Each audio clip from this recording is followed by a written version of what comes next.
Mister Bhutto کی حکومت ختم ہو چکی ہے، سارے ملک میں مارشل لا نافذ کر دیا گیا ہے۔ سال تھا 1977 کا اور یہ 4 اور 5 جولائی کی درمیانی رات تھی۔ ذوالفقار علی بھٹو کی حکومت الٹنے کا فیصلہ ہو چکا تھا۔ آپریشن کا نام طے ہو چکا تھا، آپریشن فیئر پلے۔ آپریشن شروع ہونے سے چند لمحے پہلے فوج کے سربراہ جنرل ضیاء الحق اپنے دست راست اور راولپنڈی کے کور کمانڈر لیفٹیننٹ جنرل فیض علی چشتی سے ملے۔ جنرل فیض علی چشتی کو ایک بار پھر تمام ہدایات دی گئیں، اور جب جنرل فیض علی چشتی مشن پر روانہ ہونے لگے تو ضیاء الحق نے چشتی کے کان میں کہا، مرشد مروا نہ دینا۔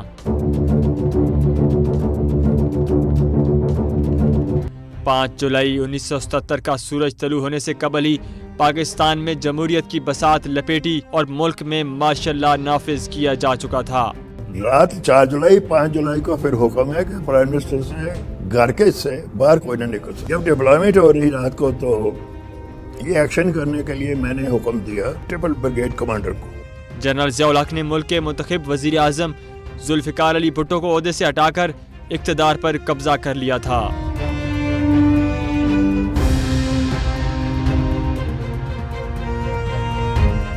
بے نظیر بھٹو اپنی کتاب دختر مشرق میں لکھتی ہیں کہ رات 2 بجے کا وقت تھا کہ مجھے میری والدہ کی چیختی ہوئی آواز آئی، پنکی جلدی اٹھو، کپڑے بدلو، فوج نے قبضہ کر لیا ہے۔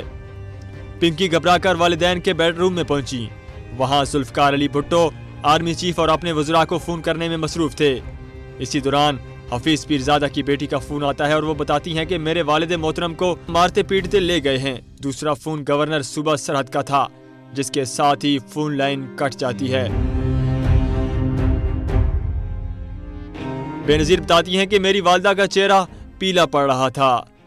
نصرت بھٹو نے زرد چہرے کے ساتھ پنکی کو بتایا کہ بھٹو صاحب کو سازش کا علم پولیس کے ایک سپاہی کی وجہ سے ہوا ہے، جس نے فوج کے سپاہیوں کو وزیر اعظم کی رہائش گاہ کو گھیرے میں لیتے ہوئے دیکھا اور اپنی زندگی کو خطرے میں ڈال کر پیٹ کے بل رینگتا ہوا دروازے تک پہنچا اور بھٹو صاحب کے خادم کو آواز دے کر کہا کہ بھٹو صاحب کو بتاؤ کہ فوج انہیں قتل کرنے آ رہی ہے اور وہ چھپ جائیں۔ بھٹو نے کہا کہ اگر فوج نے مجھے قتل کرنے کا تہیہ کر لیا ہے تو وہ ضرور قتل کرے گی، چھپنے کا کوئی فائدہ نہیں، نہ تم میں سے کسی کی مزاحمت کا، انہیں آنے دو۔ بقول محترمہ شہید کے پولیس کی سپاہی کی بروقت تنبیہ نے شاید ہماری جانیں بچا لیں۔ اتفاق سے صنم کی پرائیویٹ لائن کٹنے سے بچ گئی تھی۔ ذوالفقار علی بھٹو نے اسی لائن سے ضیاء الحق کو کال ملائی اور کال مل گئی۔ ضیاء الحق کا کہنا تھا کہ جناب مجھے افسوس ہے کہ مجھے یہ کام کرنا پڑ رہا ہے۔ ضیاء نے مزید کہا کہ ہمیں کچھ دن آپ کو حفاظتی نگہبانی میں لینا ہے، میں 90 دن میں انتخابات کرواؤں گا، آپ یقیناً دوبارہ وزیر اعظم منتخب ہو جائیں گے اور میں آپ کو سلامی دے رہا ہوں گا۔ انتخابات مکمل ہوتے ہی میں اقتدار عوام کے منتخب نمائندوں کو سونپ دوں گا کہ جب سیاستدان ملک کے بحران سے نکالنے میں ناکام رہیں تو افواج پاکستان کے لیے خاموش تماشائی بنے رہنا ایک ناقابل معافی جرم ہے۔ یہ اقدام صرف ملک کو بچانے کی خاطر کیا گیا ہے۔ ضیاء نے بتایا کہ آرمی کے جوان 2:30 بجے تک ان کے پاس پہنچ جائیں گے اور بھٹو صاحب جہاں جانا چاہیں گے انہیں لے جایا جائے گا۔ کال ختم ہوتے ہی اس فون کی لائن بھی کٹ گئی۔ اسی دوران میر اور شاہ کمرے میں داخل ہوئے۔ ہمیں مزاحمت کرنی چاہیے، میر نے کہا۔ بھٹو صاحب نے سختی سے منع کرتے ہوئے کہا، جرنیل ہمیں مارنا چاہتے ہیں، ہم مزاحمت کر کے انہیں اپنے قتل کا جواز کیوں فراہم کریں؟ پنکی کانپ اٹھتی ہیں، ان کے ذہن میں 2 سال قبل مجیب اور ان کے اہل خانہ کا فوج کے ہاتھوں قتل گھوم جاتا ہے۔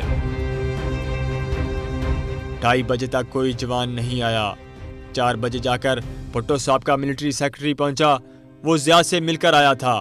وہ کہنے لگا بھٹو صاحب کو لڑکانہ جانے کی اجازت نہیں دی جا سکتی، انہیں مری میں وزیر اعظم ریسٹ ہاؤس میں رکھا جائے گا۔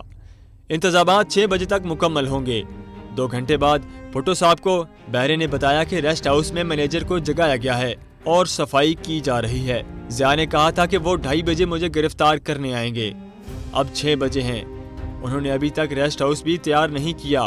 بھٹو صاحب آہستہ سے کہتے ہیں، انہوں نے باقی سب کو گرفتار کرنے کا پروگرام بنایا تھا لیکن میرا نہیں۔ اس کے بعد اگلے دن کا سورج تو طلوع ہوا، مگر اس رات کی سیاہی سے ملک آج بھی باہر نہیں نکل پایا۔